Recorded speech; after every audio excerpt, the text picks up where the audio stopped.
Good afternoon, everyone. Welcome. It's Hello. uh it's Tuesday night, July 8th, and we welcome you back to our I Choose Us series. Whew, Deanna, where have you been? Oh, oh my gosh. Like, girl, okay, when I was a kid, I used to think all adults talked about was how fast the time goes and the weather. And now I'm an adult who talks about how fast the time goes and the weather. I don't even know how to tell you where I've been the last couple months, and I can't even believe it's July. We're over halfway through the year, and it just like blows my mind. I've been busy, busy, busy. How about you? Yeah, absolutely. Yeah, I'm actually just kind of also recovering from today. I have had a very long day today, a long few weeks per se. You know, just running around and trying to heal one individual, one family, one community at a time, while I've Mm-hmm. also been dealing with some personal things myself, right? Mm-hmm. So time definitely has passed, and as you know, we missed last month. I was supposed to be traveling, so like we did not have our I Choose Us series last month. We took the month off, so I think it also feels like we Yeah. haven't connected in a while too, because we took the month off last month. So Mm-hmm. I am happy to be back, and I think we have a great topic today, which is a continuation of our topic from last month, which was actually May. For Mm-hmm. those of you that have not had the opportunity to check it out, please check it out. Our May series, we did a special episode on Mental Health Awareness Month, and the topic in itself was holistic wellness, right? So, what we focused on was the 8 dimensions of wellness. We went over the first four, which we're going to kind of easily going to breeze through, because I think it's really important for us to touch on those, because those are the ones that people are most familiar with, and then go into the last four as well. Yet, to do that, I thought would be really cool today, instead of us just giving you guys information, right? We talk about those areas from a personal perspective. Okay, we're Mm-hmm. gonna switch it up a little bit. Today, you're gonna see us as humans before therapists and specialists. How does Mm-hmm. that sound, Deanna? I think that sounds like a great idea. We're people too. Mm-hmm. Yeah, we're humans first, right? We Mm-hmm. come into the same world as everybody else. We experience all the same challenges, the same joys and hardships and accomplishment, all of that, right? We are Mm-hmm. people, we are children, we are, sisters, daughters, wives, aunties, right? First, before we ever become therapists in so many different ways, right? Mm-hmm. So, and this would also give the audience a chance to get to know us a little bit better, right? Mm-hmm. Um, we Yes. chose I Choose Us for a reason. Deanna, you and I decided we wanted to choose this topic, I Choose Us, because Mm-hmm. there's a lot of depth in relationships. Mm-hmm. And Yes. in relationships, one of the things that we find missing a lot of times, people overlook the relationship with yourself. When we think about relationships, we're always like, oh, my relationship with my mom, my dad, my significant other, my siblings, my coworkers, my childhood friend, right? But we miss a very important part in that dyad. And that dyad to me is the first and primary most fulfilling dyad is your relationship with yourself, your inner thoughts, your most intimate moments, right? How you view the world and how you believe the world views you. Mm-hmm. Mm-hmm. So with that, I'm hoping you and I can get a little deeper within ourselves to talk about these dimensions of wellness, right? Mm-hmm. So Mm-hmm. with that, Deanna, Yes. let's summarize holistic wellness. What does holistic wellness mean for us? I think for me, it's like it's about paying attention to all the various parts of my wellness that matter to me, and that um set me up to be as healthy as I can be, both psychologically healthy, physically healthy, having the right balance in my life, any number of things. There's all different facets. Everything from making sure I'm drinking enough water. That's one thing that I pay attention to. I saw a meme once that said, "Is my headache because of dehydration or because my ponytail's too tight?" But I think about that, like, am I drinking enough water? If I have a headache, is it because I'm dehydrated? I'm taking and paying attention to that. That I love to move my body, take intentional time with exercise. That's an important part of my wellness journey and thinking holistically about myself. And then also paying attention to things like burnout and like, where are my stress levels at? Am I getting connection and time with the people that I need to be connected to? Am I feeling like I'm moving in a direction that's motivating me and driving me in my career? The spiritual component is very important. The faith-based component. These are all aspects to my wellness on a whole that matter a lot to me. Yeah, and I see that you like covered all 4 of them. The first 4, you literally covered the first 4. Yes. Oh, really? Oh, okay. Well, all right. Okay. There we go. We never get a chance to talk about it, but you're like, bam, bam, bam, bam. I'm like, good job. I don't even have those ones written down. They're just what came to my mind as I was thinking about my own holistic wellness. Yeah, no, I mean, that's amazing because part of what I see is that it came to you naturally, right? Like you didn't need a checkbox to be like, oh, physical, emotional, spiritual, and what was it? Physical. Wait, I said physical, intellectual, emotional, and spiritual, right? Like it just came to you naturally. And that's what we want this process to be. When we're thinking about our wellness, the things that we do for ourselves. For me, wellness is about how do you pour into yourself in all the different ways. How do you pour into yourself emotionally, mentally, physically, and spiritually, right? Those were the first 4 that we covered. Yeah. And you are doing an amazing job from what it sounds like. Girl, I'm a work in progress. I'm working on it. I'm always working on it. Well, you're better than me, but I think I think it's important to recognize when we're thinking about wellness, when we're talking about wellness, when we're trying to practice wellness, that you're gonna have ups and downs, right? Some weeks are gonna be better than others. Some days are gonna be better than others, right? So at this point in my life, right, for example, for today, okay, so if I were to look at how I poured into myself today, physical would be one aspect of it. I took a walk this morning with my friend who's visiting. So we went out. It was about 9:30 this morning. We went out for a walk and we chit-chatted. I love it. And it got hot and I'm like, let's go back in. Of course, we had our water bottles with us, right? Because you want to make sure you stay hydrated, right? And then, so I think the physical aspect of wellness was covered. I also think that emotionally, like one of the things that we miss very often is not recognizing when it comes to your emotions, you have to take care of them every single day. Oh, yeah. It's not like, oh, I'm feeling this, I'm going to get back to it after 2-3 days, right? You have to do emotional temperature checks on a day-to-day basis, on a consistent every few hours here and there. How am I feeling? Why am I feeling the way that I'm feeling? Can my body actually deal with the intensity of some of these other emotions that are coming up, right?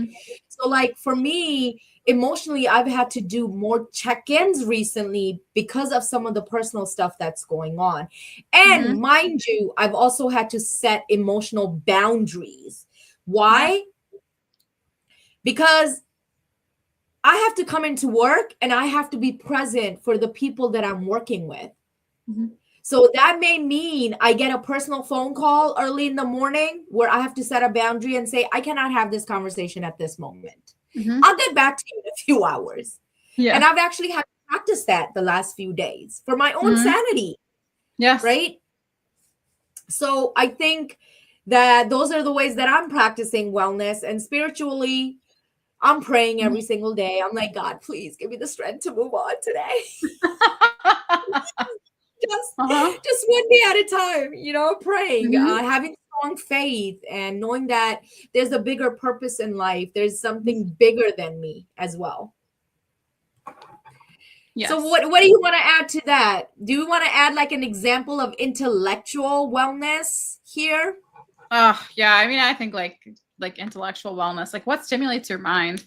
I think about that a lot. Like I need things that like really stimulate my mind, that get me thinking deeply, that get me growing in terms of like expanding my knowledge base or thinking about things from a different angle. Sometimes it's even just like I can enjoy just nuances of a really well done TV show where there's intention behind music choices, intention behind shots that are done on the, however they're shooting the show, and colors, props that are used. I love all that symbolism and meaning, and that's a facet of stimulating my mind that's like really fun for me. Mhm. But I also like to, for myself personally, I love to read and research things. I like to know more stuff. Sometimes I'll just go on a deep dive, on something about a national park or a certain kind of animal because I'm just curious and want to learn more. And that's Mhm. so good for my mind to have a space of learning and diving into things. And I don't by any means, I don't think, I mean, intellectual, we think of that sometimes with like, are you a scholar? Are you scholarly or going to school? And that's certainly an aspect of how we can facilitate, stimulating our mind and growing intellect. But that's not the only way to do it. It can also be by way of even having conversation with people, conversation with someone who does something different than you, and taking the opportunity to learn from them and grow in that way. And so there's lots to that aspect of wellness, I think. Yeah, I love the fact that you were able to talk about that. And I think intellectual wellness is, as broad as it can get, right? I mean, Yeah. I think sometimes physical wellness is a lot more, I don't want to say confined, but Mhm, straightforward mhm, versus intellectual. Even mhm, emotional wellness is a little bit more straightforward than mhm, intellectual, because with physical, we know nutrition, we know mhm. exercise, we know Yep. liquids, we Yep. know you got to go to your primary care physician, we know you got to get Yep. specialists, right? Like there's usually a lot of common grounds with physical wellness. If you Mhm. exercise, you eat right, you're going to have more energy, your mood is going to be, you're going to Yep. have joyful Mhm. mood, right? If you take a walk when the sun's out, you're going to get vitamin D, which is going to make you happier, and you're going to get a Mhm. nice little tan if you want it, right? So Mhm. physical wellness, I think, and emotional, even emotionally, like I think that there's more common grounds with that. But Mhm. intellectual is the piece that really defines your uniqueness, because it goes off your interests. Mhm. Like, Mhm. are you challenging your mind? Are you gaining knowledge? Are you learning a new skill set? Are you reading? Right? Mhm. Intellectually, I'm also thinking like, you know, you can sit down and just do a crossword puzzle or Yes. read a book.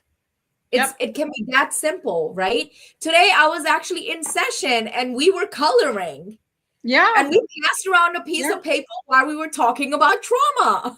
Yes. Everybody Yes. everybody was taking turns coloring in one big picture with different colors, and and the form and the beauty of it at the end was amazing. Mhm. So I think that is a very important part of our wellness that I often feel like people overlook, Mhm. Mhm. you know uh, Absolutely. Yeah. and it requires attention, it requires attention. Yes. Yes, it does. And I think it's interesting. Have you it made me think of like I have a friend whose son who's 4 or 5, I can't remember, like loves outer space. Thinks outer space is so cool and so interesting. Loves to think about the planets. And what I think is so fun about that is like he has a need for intellectual stimulation. Kids do too. And you just, they kind of naturally develop their own interests, you know, like that was just something. Mhm. I'm not sure how he realized he had this interest in outer space, but he loves it. And he loves to talk about the planets and the stars. And it's really fun and special to see that in a kid. Yeah. Yeah, I mean, the level of creativity with us Mm-hmm. is so beautiful, so beautiful. So Yeah. with that, guys, so we are 15 minutes in, and we want to make sure we cover the last four of the dimensions of wellness. Mm-hmm. And then obviously, if anybody has any questions, throw them in there. I see that Christy is here. Thank you for joining us, Christy. It's always great to see you. Lisa, nice seeing you as well. We had Fitness Freak, uh, which I think is Amin. So thank you for joining us. So yeah, throw in your answers, throw in any questions that you may have. So Mm-hmm. with that, Deanna, I think when we did the 8 dimensions of wellness, we kind of characterized them in two different categories, right? So the first four that we mentioned, physical, intellectual, emotional, and spiritual, we put them together for with individualized wellness. Okay, that Mm-hmm. was the category, things that are more individualized. And the second part of today, the second part of the dimensions, the last four are more communal. And what we Mm-hmm. mean by communal is community, obviously, right? So like these are things that are more integrated. Everything Mm-hmm. is integrated, but these specific ones are more, I guess, community connections, more driven by, you know, macro levels of systems. They just, or they revolve more around connection with the community. Mm-hmm. So the first one, Deanna, I believe you have that. So we Yeah. have. Social. The first one is on social wellness. I love this one so much. I love talking about relationships. I think it's so important, and I think it's just so fun. You know, I think sometimes when people hear relationships, they think of like partner relationships, and that certainly is one facet of relationships. But on the whole, our lives are so relationally driven. I mean, even from the time that you're born, and like what a baby needs is relational connection to its caregivers, specifically the mom. And so it's so important. But I love thinking about relationships, and I really love talking about them with people because I'm an introvert. And there's, I think, sometimes a misconception that if you are an introvert and you derive your energy from needing alone time and needing to recharge kind of on your own, that you can't also be relationally driven. And that's absolutely not true. The relationships that I have in my life with my friends, my family, my partner are so important to me, and they are worth pouring time into. They are worth putting energy into. They're worth sometimes being out a little longer than I want to be, because these relationships matter. And so I think that's an important discussion in the introvert extrovert kind of conversation around things. For those who've heard me talk before, you don't have to hear me talk for long to know that my very favorite person on this planet is my sister. That's just, like, the best relationship I have in my life is with her. And she holds so much of my story and just my heart. But I think of relationships a lot like a compass. Like a Mhm. compass on its own points north. In order to put the time and the effort needed into the relationships that I have in my life, I have to almost like taking a compass, have a compass that orients towards the person I'm wanting to build and maintain a strong relationship with. And I think that's something that's really important in that is relationships and social connections take time, and they take effort, and they take intention. Christy, I'm not surprised. I see that you say that you get social connections on LinkedIn, that you put it in the chat. And I'm not surprised at all. I think that, and I've noticed this before, and admired the intention that you put in connecting on LinkedIn and being very intentional about the effort that you put into how you engage on LinkedIn. I mean, that's a way Yeah. where like thinking about the compass analogy, where I would say like you orient your compass towards being very intentional on LinkedIn, and you put effort behind that. And there's a sense of purpose in that. There's a sense of belonging in that. That's really, I hope, rich and rewarding for you, because I think on the whole, relationships, while they have their challenges, there's conflict, all of that, it's worth it. And we need relationships in our lives. Most people are not wired to live entirely socially isolated on their own. There's very few people who can really truly live away from other people. Yeah. So I've said a lot of things. Do you have anything you want to add to that before I continue on my monologue here?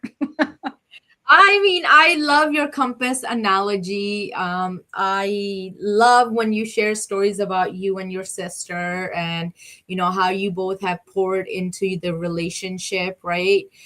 You've also talked about emotional currency within that relationship, and how that piece connects with your social wellness.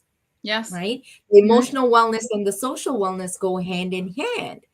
And that's the greatest things about these dimensions, right? They're all intertwined together, and they feed off each other. So when you pour into one of them, you're ultimately pouring into the other one or the other ones, right? So when you get your water for the day, your ounces of water, when you exercise, right? When you eat healthy, you're pouring into your emotional wellness too, because it impacts your mood. When your mood is impacted, what do? Ta-da! You enjoy social activities, right? When you are socially driven and you're in a community of people, you're surrounded by people that value you and pour into you, that makes you the next dimension, which is environmental wellness, more healthier, because it's your surrounding, it's the people that you're around, it's the community that you created. So when we transition in and out of these dimensions, remember this just remember this, I guess, is it's the best true. way to describe it. Yeah, they are all interconnected in a way that's like so I think very, very profound and very important to talk about. Like, you cannot isolate these things and say that they, any more than you get important nutrients from broccoli, but like you also need important nutrients from other things, and they all work together. So there's so many different ways to think about these things. And relationships are just absolutely vital and key and so important in our lives, and to have safe relationships. And also, it's relationships are a way that we care for each other kind of in a broader context. Like, what I mean by that is, like, when my sister met her husband, they've been married now 8 years. When she met him, I remember thinking, like, the best thing I could do for my relationship for her was to take an interest and build a relationship with her husband, to get to know him and to learn about him and to take an interest in him was important for my relationship with her. In the same way, like my boyfriend, it's important to get to know his dad and his stepmom when we go and visit them. It's important because it's also a way of caring for him. So relationships have this kind of like bounce out effect, I think. I am fortunate in that, like, my sister married a great guy who's very easy to get along with. So it wasn't particularly hard in that way. And my boyfriend's dad and stepmom have been very warm and loving and welcoming to me. And so that has helped make things easy. And that's not always the case. So, but it's important to, if you can, to love the people who love you. And I've been on the experiencing end of that. One of my best friends here, her mom threw me a graduation party when I graduated from graduate school. Like, it was just such a loving and warm thing to do. And so relationships have this way of kind of they can be really, really rich and wonderful. Certainly, and I think it's important to say that there are relationships that can be toxic and can be bad, and or relationships that aren't fulfilling. You know, the people that I share my heart with most are people that I trust my heart with, and I don't do it with everyone else. And I'm fortunate to be able to delineate in my life where those lines are. And I will put in, just as a last thing on the relationship piece, from what I'll say, for those who have animals, your relationship with your animal can also be very important. I have a lab who sometimes chimes in, as you may have heard him before or just heard him a few minutes ago. And I love that dog so much. And he knows me and I know him. And you also build a relationship with your animal if you have one, and that's something that's of interest to you. And I think they deserve a special shout out because they are important. Oh, you had to go there. You had to go there. I mean, it made me think about I have 2 cats, and they symbolize a lot of meaningful things. One was my mom's cat. So, you know, as she has transitioned into the other world, I hold him very dear and close to me, even though he is very annoyingly old. Okay. But speaking about connection, right, and wellness, as I'm listening to you, I'm like, man, my cats like pick up on my emotions and my energy when I walk in, and they know exactly what I need. They know when I'm feeling sad, or like the days I can't get out of bed, they're literally sleeping or laying with me, feeling you and like motivating you. They understand where you are in a way where sometimes humans can't even pick up on that. Yeah, it's 100% true. Yes. So the connections, you know, we as humans, we make connections through spending time together. We make connections through face-to-face interactions, through verbal, right, interactions, communication. Yet there's something so beautiful about nonverbals and just energies. Yes. Right? Oh my gosh. It's like that eye-to-eye contact that you have, and you're like, I see you and you see me, and we get it. So true. It's so true. Yes. Yeah. I mean, I'm so glad you're mentioning that, because our pets also, their family and those relationships are important, and they pour into us too in so many different ways, and vice versa. It's so true. Right? Yeah. I did have a few questions as you were talking about the relational social aspect of things, but I think we'll loop back around to it because it may go off track to something else. Yeah. So I want to get through these dimensions. So, you know, I started talking about environmental wellness, right? So when we're talking about environmental wellness, we are really talking about your surroundings, right? So there's micro and macro levels. Right? What that means is when we're looking at this world, we're looking at the smallest organ, or, you know, the smallest system, and having it become bigger over time. So when we're talking about environment, we're talking about your family of origin, the family that you're born into. Then we're talking about your community. What that means is your extended family. That also means the schools that you go to, right? The church, the synagogue, the mosque. What does that look like? Then we're talking about state level.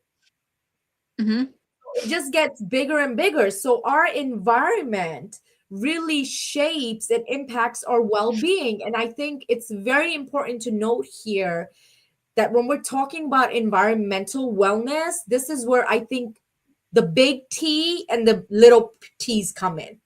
If I were to name one of the dimensions of wellness that has like the trauma wrapped around it, I would say it's environment, and everything else kind of falls under environment, because it encompasses every lived experience that we have in life. So the family of origin we're born into, right? The social cultural variables that come with it, your religion, your ethnicity, your gender, right? Social learning theory, all of that is your surrounding, where you grew up geographically. What was the structure of your family? Were you the oldest sibling or the youngest sibling? Did you come from a 2-parent household or 1-parent household? Were you adopted? How were your schools? Did you go to church or the mosque? Right? So our environment really shapes who we are, and the more I guess protective factors we have in place, the healthier the environment, the more nurturing our surrounding, the more that area of wellness, right? Like Mhm. I'm like stuck on words today. I don't know why I can't get my words out right today. But what I mean is, obviously, if you have a very healthy environment, you're going to be a lot healthier and your wellness is going to score high. Mhm. Mhm. So I'm going to pause right there, Deanna. You go ahead. I love it. I Please. think you're absolutely Okay. right. I love what you said actually about like thinking about even like birth order and like how that can impact things. Because I think the research on birth order is so fascinating.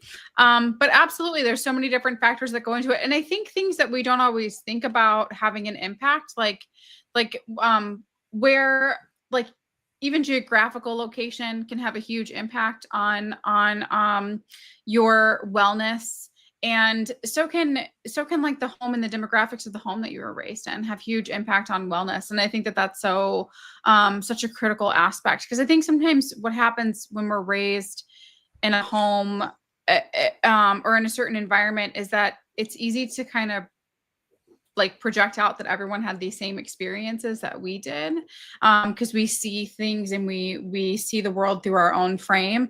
And it's so important to think about the varied frames and that exist for people, and how that impacts how they bring themselves forth into the world, and just how they think about their own wellness and how those things impact their wellness and their lived experience. Yeah. Well, even for sibling positions, right? Yeah. Like, there's a Hmm. lot of research done on the oldest sibling as the Hmm. parentified child, right? Taking on Yeah. these roles, youngest sibling, etc. One thing I want to note, and this point is very, very important. Hmm. Even when we look at the same families, right? When you're born into the same family, despite that, you don't get the same parents. Oh, 100%. Yeah. Hmm.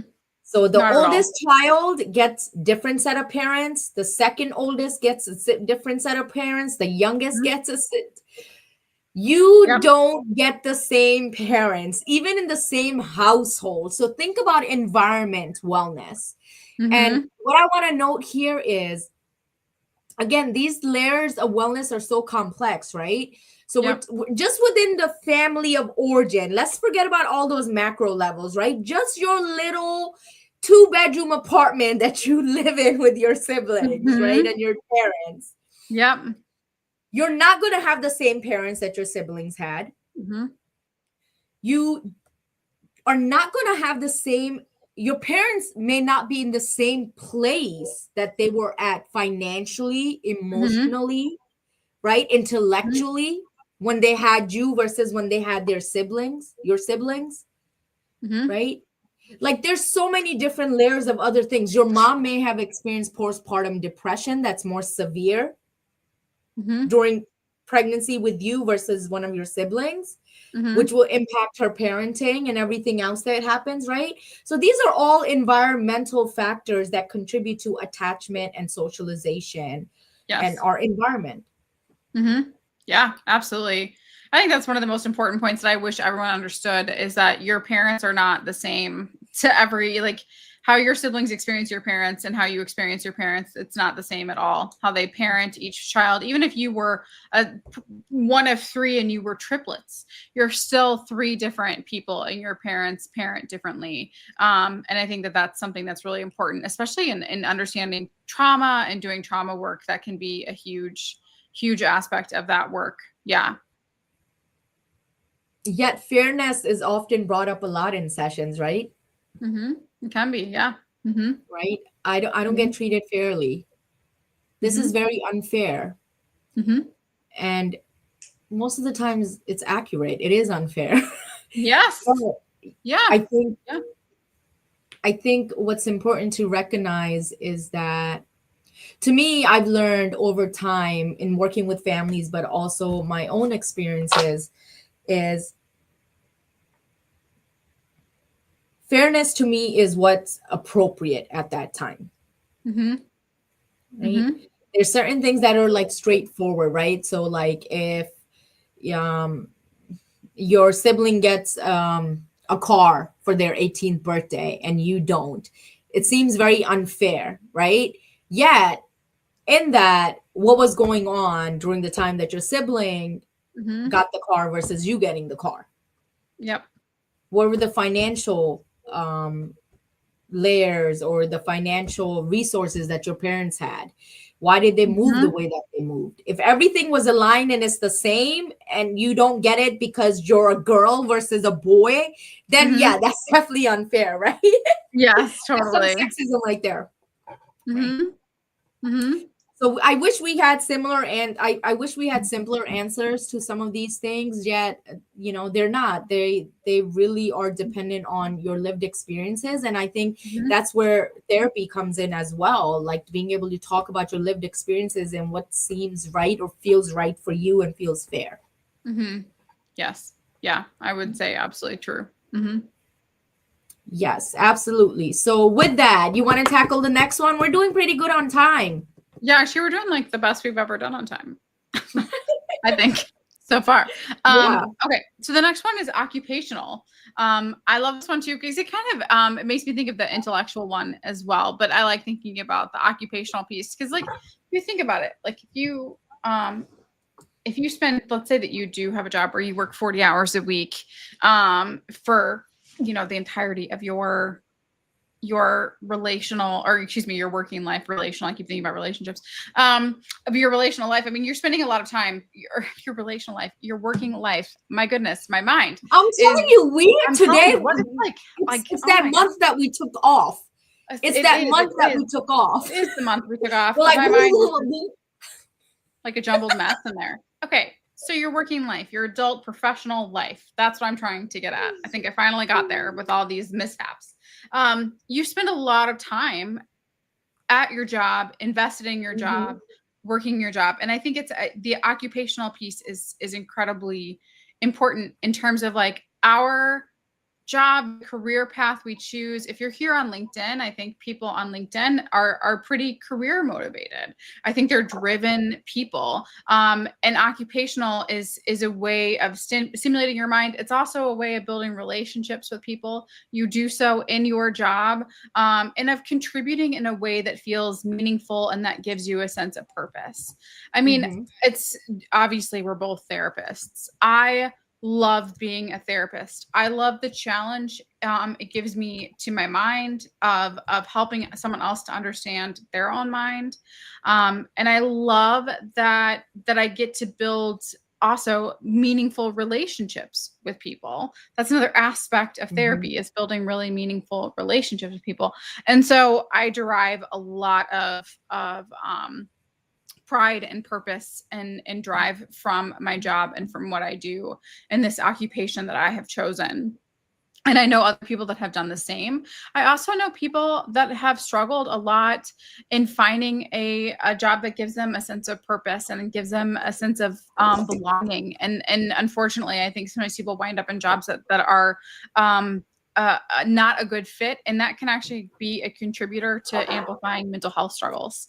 In the same way that having a job that I think is good for you really helps with bringing your mental health to a good place when you have that place of purpose and that place of belonging. There's no such thing, I don't think, as a perfect job that exists out there, where absolutely everything is absolutely, sunshine and rainbows and daisies at every day that you go to work, and where there aren't aspects of it that you dislike. I think there's aspects of every job that people dislike, and that's fair. But if you have a job that I think gives you a sense of purpose and a sense of meaning and stimulates your mind in an important way, that's so important to your overall sense of wellness. It certainly is important to my overall sense of wellness. Yeah. Again, awesome points. Like, you nailed it, right? And I'm like having all these amazing intellectual bullet points in my head. I'm like, this is stimulating a conversation, right? This conversation. So what I want to start off by adding is, Yeah, I think you and I and a lot of our colleagues here that we're linked to on Mhm, LinkedIn, but even colleagues on day-to-day interactions, I mhm. think I find my purpose in the work that I do, Yes. which allows me to connect with people who are passionate about this work and it's Mhm, purposeful to them, mhm, right? I mhm. don't roll with therapists that do unethical things or that are just Right. pushing paper. I Yes. don't. Mhm, I am surrounded by motivated mhm, clinicians and healers like yourself, mhm. which is why we started this, right? Yeah, Because we absolutely. both see our purpose and we see our purpose together Mhm, in mhm. creating a community of healers who are driven. Yes. And this in itself pours into our wellness too, right? When we see each other Mhm, once a month, we're like, yay, we're smart. mhm. And we're giving Yeah. back and we're Mhm. connecting. Yes. So as we're talking about occupational wellness, you and I, hands down, we're living our purpose. Okay, Yeah. give and take a rough day here and there, right? But I don't Mhm, ever question my purpose, even when it's a rough day. So when mhm, you say there's no perfect job, absolutely. Yet there is a perfect job for you. mhm, There is mhm. something almost close to perfect for you, even with its flaws and limitations, right? Mhm. And we're doing this work. And we know it took us a long time to get here. It didn't happen Mhm. overnight. But a lot of people, when they see us, they're not going to know our journey until they get to know us. Mhm. Mhm. And in that occupational wellness, one of the things that I think one of the messages that I see very common in the clinical world, but also day to day, which is something that I think is really important for us to unpack. Mhm. We understand that we feel really good about ourselves occupationally. Hmm. Great, we're living our purpose. Yet, Mhm. for those that are not, what does that mean? Hmm. And why do we want to ask that? Because our identity, our self worth is connected to our occupation many times. Mhm. Mhm. How often do we talk in session about productivity and performance? Oh, I Mhm. didn't do anything today. I don't feel productive. I feel blah. Mhm. I'm like, that's awesome. Did you enjoy yourself? No, I felt worthless today because I didn't do anything. Why? Mhm. Because our self worth is occupied to productivity, which is tied to your occupation, Mhm. which is unhealthy, by the way, is what I'm saying. You should Mhm. definitely enjoy what you do. You should love what you do. We got to be productive. We get, our identity forms in productivity, yet there has to be a fine line between using your occupation as your full identity or hiding your other parts of your identity because of your occupation. Mhm. And how does this tie in together? It has to do with what occupation wellness is tied to, right? Which is the next dimension is finances. Mhm. Yep. Your occupation, your job, your vocational skills, what you do for a living, how well you do it. It's all that about that money, that paper, financial wellness, Mhm. fin- Mhm. financial stability. So if we feel good about ourselves and we're making good money, we're gonna be practicing financial security. We're probably gonna have, things put in place like life insurance, health insurance. We may even come from a family where there's generational wealth, right? Mhm. And then when you don't have all those things, or even some of them, imagine coming from a community where there's a lot of violence and a lot of poverty. Mhm. How do you build financial wellness and financial stability when you were born into a family that had limited financial resources, if not poverty? And what does that look like for you? What does financial wellness look like for you over the generations?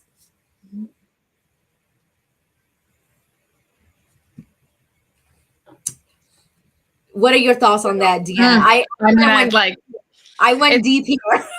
it's such a rich topic, and it's such an interesting topic, like thinking about financial wellness and what it means to people, like the associations and what the meaning that people put into money is fascinating, as well as the sense of safety that's derived from it. Where do you feel financially secure or financially safe? And Mhm. I mean, I would say in my work as a therapist, in some way, shape, or form, finances come up with almost everyone at some point. Whether it's a financial stressor or, feeling like they reached a financial goal that feels really important. Or even if it's related to like the things that you desire that require finances, a vacation, something that you want to purchase for yourself. Money comes up a lot, and it's interesting how we value ourselves can also be tied to finances, or the value that we put on other people can also be tied to finances. And it's it's one of the more nuanced, I think, topics that exist out there. And it's a huge contributor to our sense of wellness, to a sense of peace that we can have. It's also something that drives us to achieve, and certainly in a more capitalistic form, in terms of like, can we make more money? Can we earn where we want to earn? Can we reach the goals that we want to reach? And it's a very, again, nuanced topic. Yeah. And I think the important takeaway when we're talking about financial wellness, it's about, just like all the other dimensions, is your habits around money. Mm-hmm. Mm-hmm. So think about your habits. Think about your relationship with money. What does money mean to you? What have you learned about money and finances? Are you are you utilizing the resources that you have properly and appropriately? Are you using money to buy love? Mm-hmm. Are you using money to be powerful or be in a powerful position? Mm-hmm. Is there a level of entitlement?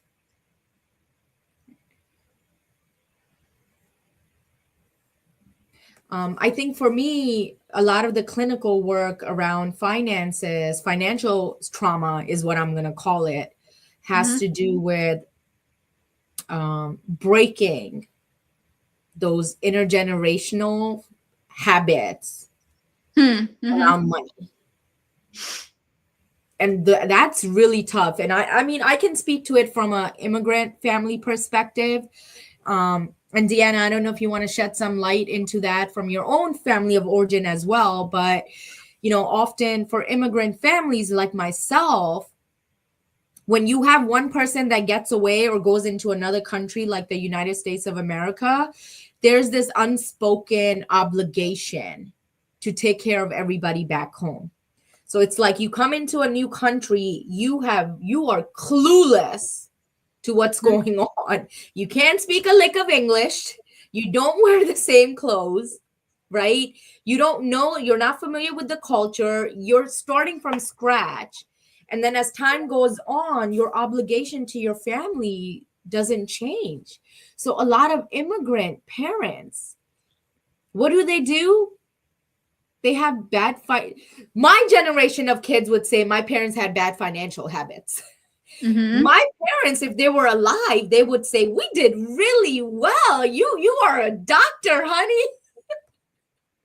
Mm-hmm. But we have differences in perspective, right? And there's certain boundaries, certain things that, the next generation does differently versus the previous one. Mm-hmm. Yet these things are very important to talk about because they impact families, they impact our communities, and they also hold you back. Mm-hmm. Mm-hmm. One of the things my father always used to say when it came down to money and sending too much money abroad, and there were times we would actually have arguments because he would take out money from his credit cards to send them money. I'm like, but that's not your money, Dad. Yeah. That's not your money. He's like, but it's my credit card. I'm like, but that's not your money. You don't actually have it, right? And he would send it back. And I remember arguing with him about that. And Mhm. he would say to me, he's like, Mispa, you're in America, you're going to be okay. And they're not. Mm.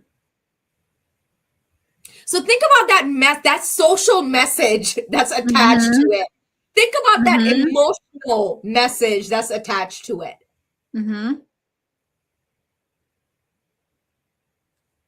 So I rest my case here, guys. Uh-huh. I think that's yeah, that makes so much sense. I mean, how money is talked about in families, how it's talked about and handled in families can is just very meaningful. There's a lot of meaning to it. There's not it's not even like about necessarily even right or wrong always so much as about like meaning and what money means to us. You know, my mom used to say all the time when I was a kid, she'd say, if I can't pay for it now, I can't pay for it in 30 days when it came to using like charge cards. That was a huge thing that she would say. And my mom was very, very rigid about money and about finances. And like my mom still to this day opens and checks her bank account every single day. And if there's any, she's had like occasionally there'll be like fraud on a card or something like that. I think my mom catches it before the entire purchase is like processed. She knows right away. And she's just very rigid with her finances. And there's ways that where that's had influence over me. I do not log in and check my accounts every single day, or sometimes even very often. It's certainly in comparison to my mom, but I did really like internalize what she said about like, if I can't pay for it now, I can't pay for it in 30 days. And that certainly had like a very big impact on me and how I manage my own finances. Yeah, and it's interesting. There's a lot of meaning in that, and there's a lot of, because money's also a way that we care for other people. It's an extension of love. Sometimes it's a buying of love. Can we buy love? But other times it's just an extension of care and of love and of providing in ways that I think are very important, and that give us a sense of purpose as well, that are also important. Yeah, and as you talk about that, I'm like, gift giving is my love language. Uh-huh. Hello. You Uh-huh. can't gift give if you don't have some type of financial, privilege going on. Yes. I Uh-huh. mean, you can, Mhm. but that love language is going to change up real quick when you're Uh-huh. struggling Uh-huh. financially, right? Mhm. Or you're just going to start making cards and everything, right? So, Mhm. yeah, I mean, gift giving is a form of love language, and with gifts comes some form of money, right? Yep. Um, so yeah, I mean, very very powerful conversation. Like, I think we definitely got deep in it towards the last 20 minutes or so, because there's so much to talk about. And Deanna, one of the things that you mentioned earlier about your mom, right? Like her Mhm. checking very very Mhm. regularly, right? Mhm. It sounds like it's a habit that it has continued, but it probably also came from a place where she was managing finances and making Mhm. sure she has funds in the account for things Yeah, to run through, right? So when you absolutely. say, Mhm. I don't check my account daily or even Mhm. once a week, I think you and I, and correct me if I'm wrong, I'm just speaking probably more so for me, but also knowing you as a colleague, Mhm. what this work can entail financially, we do have some financial privilege where Yes. we Uh-huh. don't have to check our Mhm. accounts every day thinking that, hey, oh my god, I'm going to go into negative, and we have Mhm. automatic payments that come in Mhm. very quickly, and we're like, yes, we Yep. have the funds, we don't have to worry about it because we're not living paycheck to paycheck. Mhm. Mhm. Yeah. Yeah. There is certainly a level of privilege that drives my lack of checking, although I will say when I was living paycheck to paycheck, I also didn't always check my account. But So maybe the reason for that may have uh-huh, been a little different. That may have been more anxiety driven for you to check it. maybe.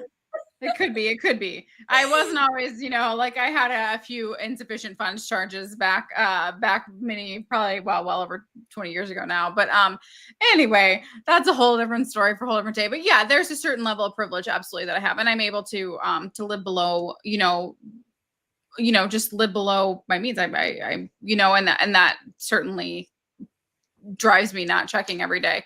Yeah. Yeah. Well, I mean, that just shows like some of the differences in how we manage our wellness, right? And what does our Yes. dimensions of Yeah. wellness look like? So we have about 5 more minutes left.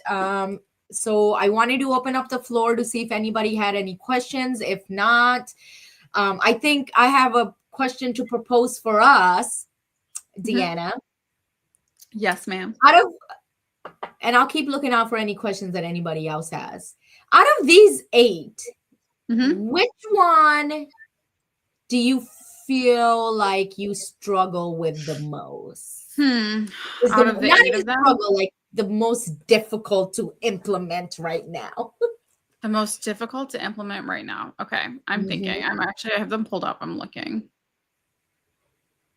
Yeah, I'm looking at it and I'm like, it depends on what implementation means, right? I went for a walk today. Does that mean I'm good on the physical? Yeah, I mean, actually, yeah. I mean, you have to answer for yourself, but yes, I think the one that I struggle with the most right now is occupational, and the reason being is because I'm a very work-driven person. I'm a very I'm driven to work. I will work, and I'm terrible about managing and implementing a healthy work-life balance, and that is an ongoing struggle. That's something that I've struggled with the entirety of my working life, my professional life. That far precedes me even being a therapist.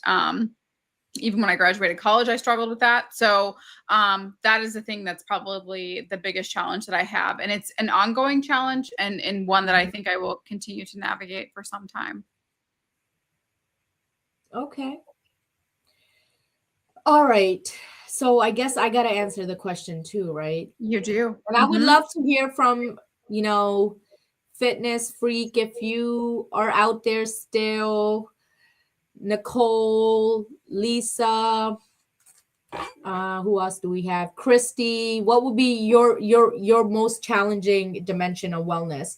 So as I'm looking at them, like, I guess like in my head, I'm like processing where I'm doing well. I think I excel at social. Doing really well in social.